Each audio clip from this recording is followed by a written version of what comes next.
let's dive in. Today, we're tackling potential global catastrophes. Uh-oh, sounds a bit heavy. Well, you handed me this book, The Cataclysmic Countdown, Earth's Final Days, Yeah, a late read. plus some data reports. So we've got pandemics, economic. Climate change, even asteroid impacts. It's enough to make you want to, build a bunker in the backyard, stock up on canned goods. Definitely tempting, but hold on. Right.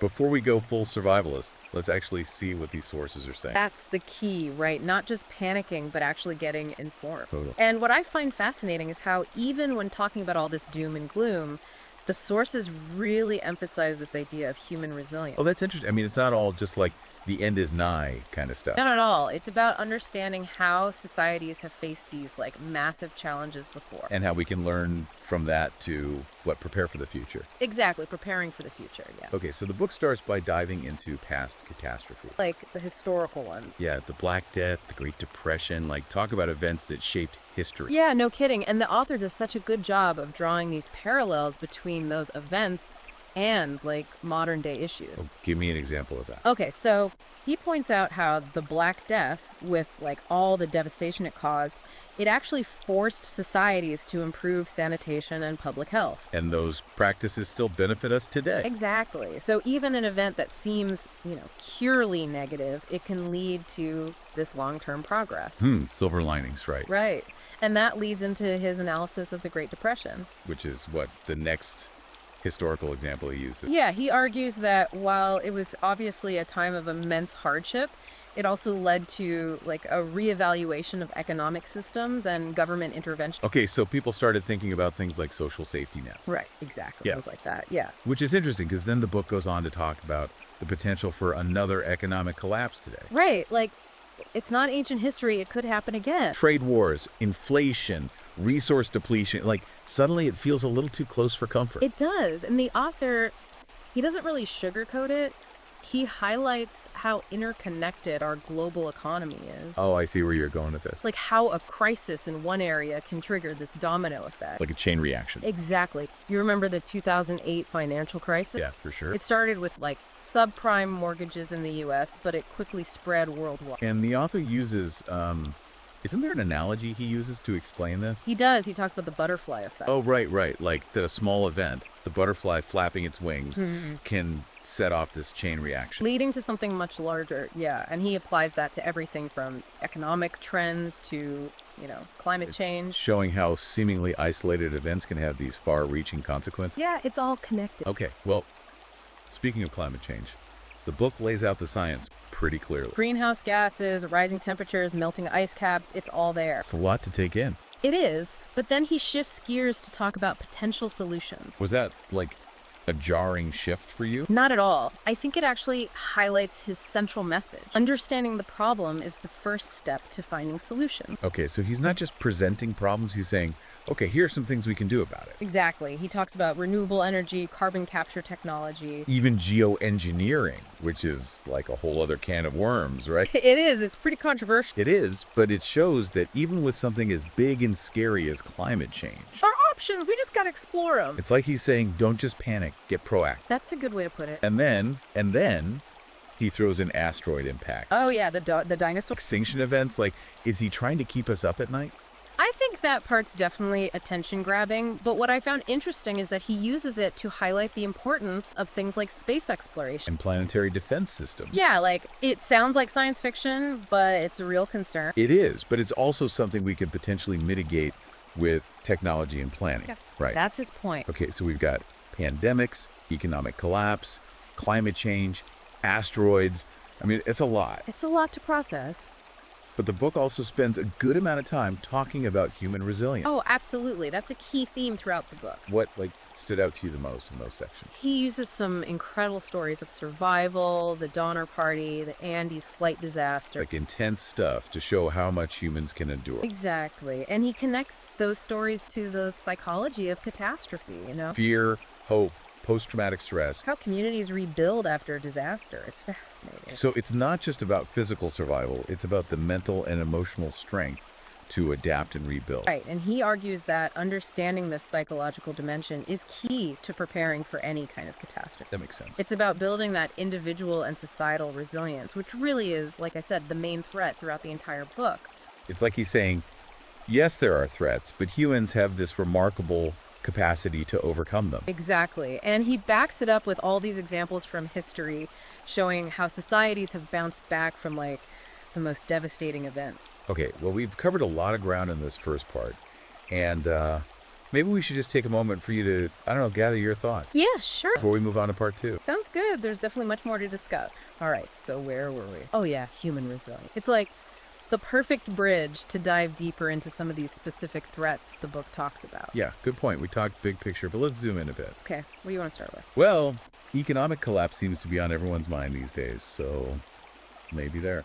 Good pick. The book really emphasizes how interconnected our global economy is. Right, like one little thing goes wrong and boom, dominoes start falling. Exactly. He uses that butterfly effect analogy. Remember? Yeah, I think a lot of people can relate to that feeling these days. Like one thing goes wrong and suddenly everything feels so precarious. Totally. So what's his take on whether something like that could happen today, like another Great Depression? Well, he doesn't make specific predictions, but he does point to some worrying trends. Like what? Rising inflation, geopolitical instability, unsustainable debt levels, like that kind of stuff. It's a bit unsettling. It is, especially because he argues that we're living in a time of like unprecedented complexity. And that makes these systems even more vulnerable to shocks. Exactly. Which brings us back to the, what can we do about it? Right. Like if the whole global economy goes haywire, should we all just like run for the hills and hoard canned goods? Well, he does talk about preparedness, but not necessarily in that, doomsday prepper kind of way. Some more practical steps. Yeah, more like diversifying your income, learning practical skills. Like what?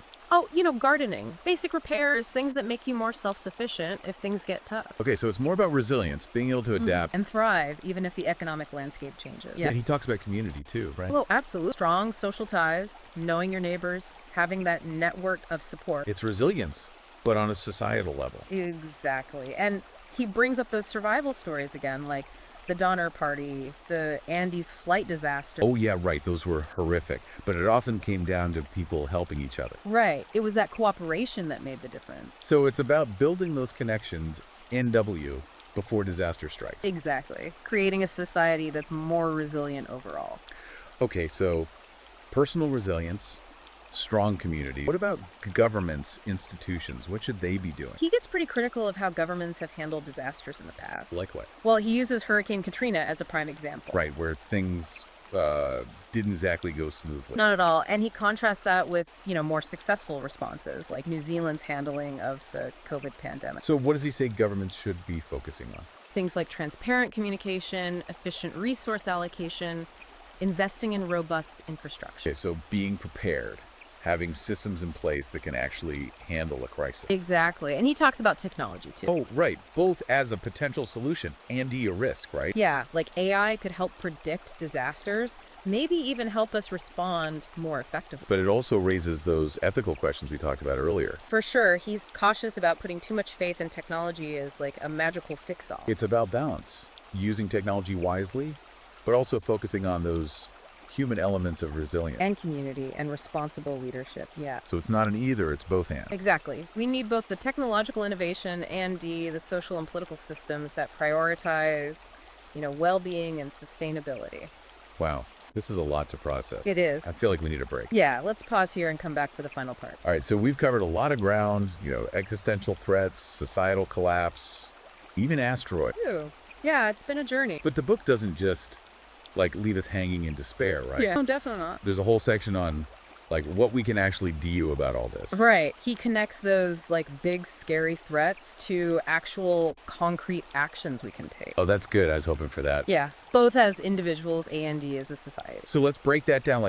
What does he actually suggest people do, knowing all this stuff about potential risks? Well, he starts with personal preparedness. Okay, so stocking up on canned goods, building a bunker. Not exactly. It's more about building resilience, making yourself more self-sufficient. Oh, okay, I see. So what kind of things? Diversifying your income streams, learning practical skills. Like gardening, basic repairs, that kind of thing. Exactly. Things that make you less reliant on, the system. Makes sense.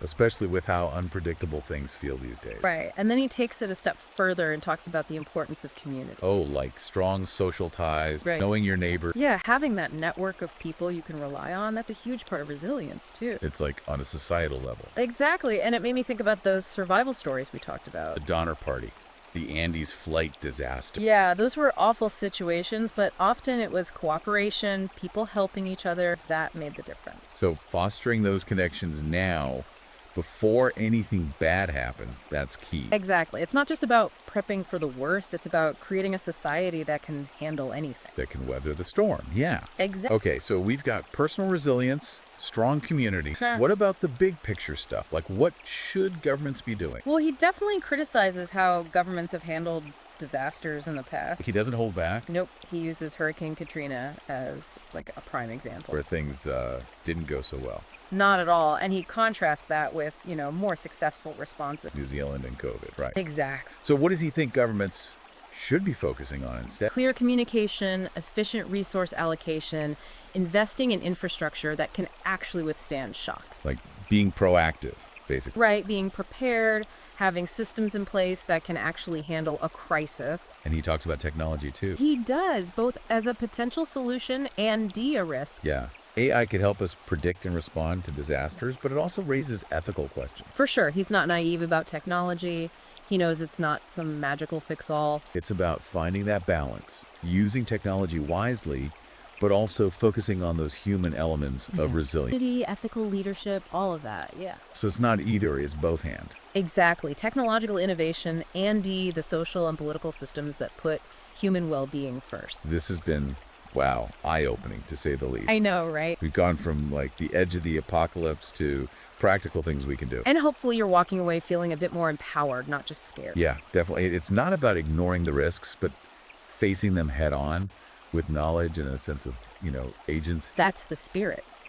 The book isn't about predicting the end of the world. It's a call to action. It's about shaping our future, even with all the uncertainty. Exactly. Making informed choices, both individually and collectively, to build a more resilient world. And for anyone who wants to dive even deeper, the full book, The Cataclysmic Countdown, Earth's Final Days, is available on Amazon Kindle and Google Play Books. Definitely worth a read. Thanks for joining us on this deep dive. Until next time, stay curious and stay engaged.